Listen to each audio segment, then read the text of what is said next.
Have you ever wanted to do a watercolor painting, but all you had were some cheap leftover supplies? Well, here you go. We're going to make Spring Lake watercolor painting, and the trick here at first is actually to use coffee for your water. That's going to tinge a little bit of the color, make it a little bit more subdued. So that's nice when we're doing this Spring Lake, especially for the initial part like the sky. It gives it a little bit of a colder feel than if you were to use a really bright sharp blue with just clean water. Once you get done with the sky, you can start transitioning over to some of the cleaner water, especially as you move into the foreground pieces.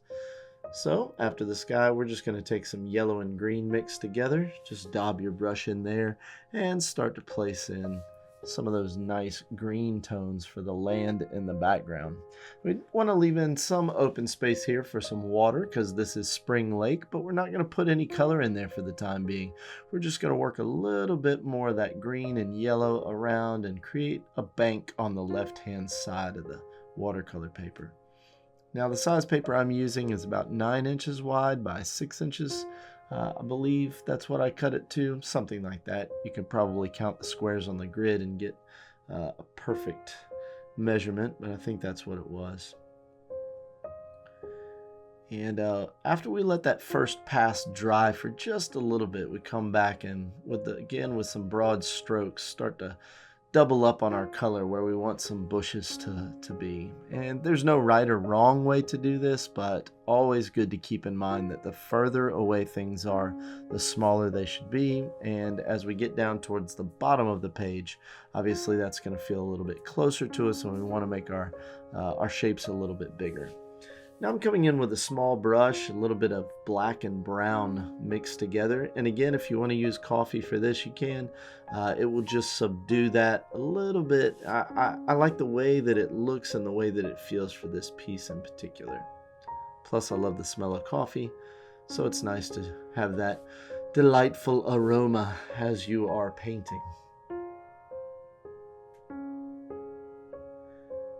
And buildings, I find it best to keep it as simple as I possibly can, using a flat paintbrush for the big walls there and a small paintbrush to just get in some openings for this little boathouse on the lake. And I did one wider opening for possibly the storage of a boat that maybe it's lifted out of the water in the off season, and then one just doorway for regular people just to go in and out of, maybe where they store life preservers or whatnot. And then we just fill in that extra wall there, and it's okay if the colors kind of blend together. You get a little bit of a greenish tone in there, that's fine. This building's off in the distance, and the colors sort of blend together the way our eyes see things. It doesn't hurt one bit for some of that to bleed together. Also put a couple of little dots in a straight line across with my fine brush there for a dock. A little bit later on we'll put a reflection in the water. Now I'm coming back and adding just a little bit of darker color here. Not much pigment at all in the brush, mainly some water with just a little bit of black in there. And I'm just doing this to put the underside of the clouds, so I want a little bit of shadow detail in there just to create some sense of depth up in the sky, but I don't want it to look super gloomy, so did not do much. Now with a smaller brush, we'll come in with some more vivid green and just pop that in. Little dots here and there along the tops of these bushes and trees and things like that. I don't really have a plan. I'm just kind of daubing some in. I'm thinking more honestly about the composition and where the placement of my brush strokes sort of leads the eye. And as we go on here, I'm putting that reflection in again with a little bit of black paint. Again, I'm trying to suggest these things more than I'm trying to put in all the details. I find if I am too worried about what it looks like, I overwork an area, and I definitely don't want to do that with watercolor. So I put in a little bit of darker shadow there where I felt like the bank will probably meet the water. And now it's time to start with some trees in the foreground. Big thing about these is we want them to break up this horizontal kind of line that we've created between the land and the water and the land and the sky, and we want to get some vertical elements in here. So we'll start light at first with, it is black paint, but a pretty good amount of water, a little bit of brown in there too, but wanting to make sure that this is almost kind of like sketching this out, meaning if I mess up here, I want to keep it sort of loosey-goosey so that I can decide if I like what I'm doing, and if I do, then I can tighten it up later, either with some more watercolor paint or maybe even with an ink pen.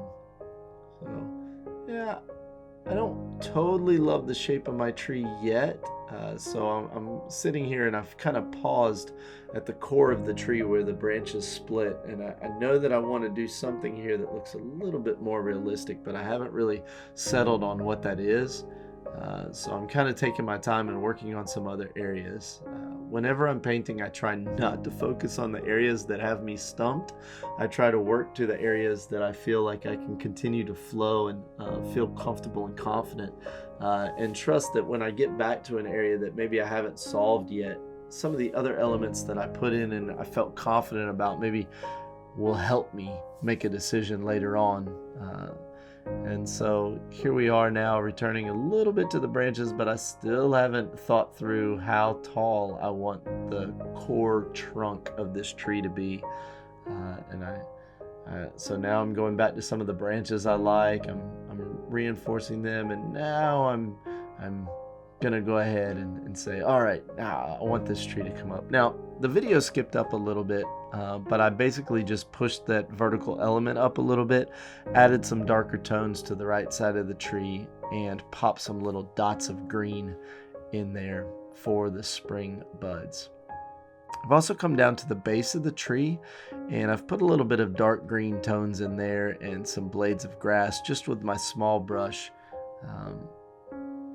Looks like I put in some stones in there as well. Didn't realize how much I did when the camera was off, so my apologies there, but hopefully you can catch up. There's not a lot of detail there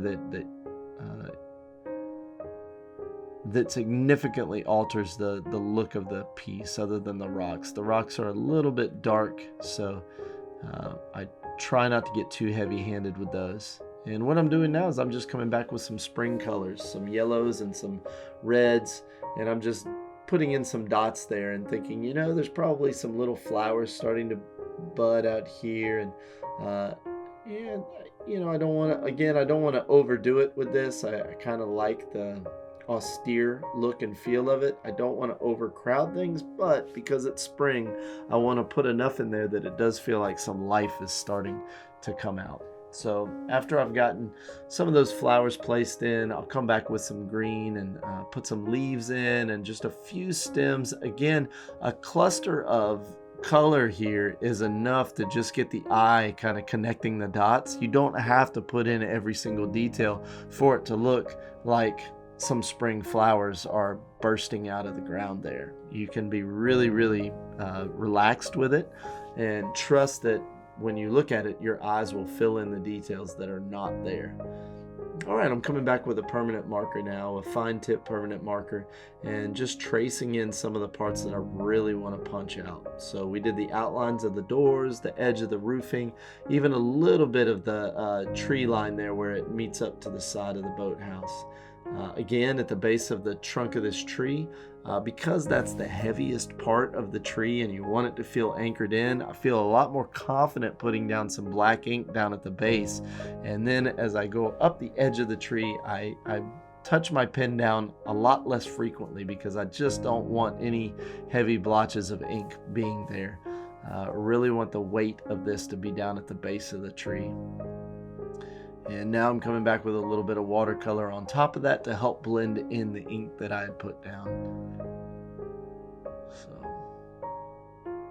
yeah, it's starting to come together here, and starting to get a nice feel to the piece. There's a light airiness way out in the distance and out the background to the right hand side, and then as we push to the left it just gets more and more detailed, bringing some of that focus in, and then the bank kind of curves us back over to the right, and keeps a little punch of detail in there. Now I did come back I punched in the reflection to the building. Again, my apologies for stopping the camera. I was in the middle of teaching this to a group of 5th graders, and so I didn't even realize how much was happening off camera while I was talking to them. But they were following right along with me, and their paintings looked absolutely amazing. So if you like this painting, please give it a thumbs up. Please feel free to share it as well. And as always, have a great day.